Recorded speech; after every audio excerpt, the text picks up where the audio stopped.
peak open house season during these warmer spring months, it is not uncommon to see multiple signs on the weekends pointing to various neighborhoods and streets flooded with open houses.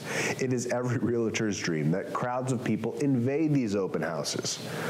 However, this concept can be a scary prospect for home sellers, and it is important to weigh the pros and cons very carefully before embarking upon this particular selling strategy.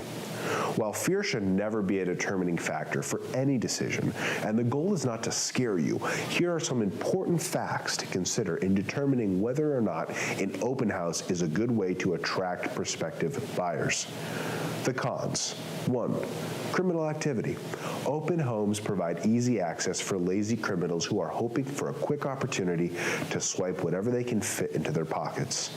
It is always wise to take visitors through the house for a personal tour in order to best monitor activities. 2. Victimization. Unfortunately, it is becoming more and more common for predators to use open houses as a means of assessing their next victim, even accessing them. In the event that you plan to hold an open house independently of a professional, experienced real estate agent, it would be wise not to do so alone. Make sure you have at least one other person with you in the home at all times.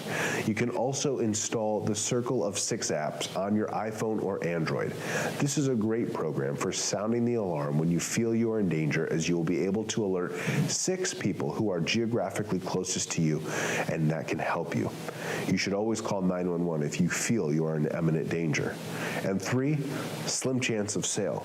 The actual percentage of homes sold as a result of open houses is less than 2 to 3%. The result is as to new homes sell without open houses is a common one. Private showings are a must, and homes are sold as a result of buyers contacting the realtors in order to set up appointments to privately tour a home. Crowds drawn to open houses are most likely full of curious browsers who have no intention of buying. 4, unqualified buyers. Many times, unqualified buyers shop the open house realm. This means you are likely to have people browsing through your home who are not qualified to make such a purchase. But let's look at the pros. Perhaps, 1, you can attract a rookie buyer. Some home buyers do not know how to adequately begin the home buying process. You might very well attract such a buyer in holding an open house. 2, exposure. It is a mistake to choose a realtor solely on the fact that they are committed to holding open houses every weekend. It is important that your realtor knows how to maximize exposure as well as utilize a strong marketing system. Open houses can provide that much needed exposure, and street signs, newspaper ads, and even social media promotions can lead to additional exposure. 3, buyers are not pressured. Open houses tend to be extremely laid back, easygoing events.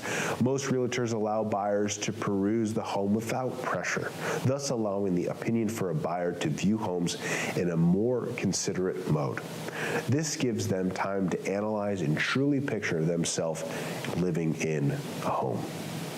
In closing, keep in mind that today's buyers tend to be quite savvy and will generally perform their own research prior to visiting a particular home. Realtors rely on multiple methods that do not necessarily require them to resort to open houses as a means of selling a home. Skilled photography, strong online presence, search engine optimization, social media presence, strong marketing materials, and excellent communication skills can indeed overcome the value of an open house.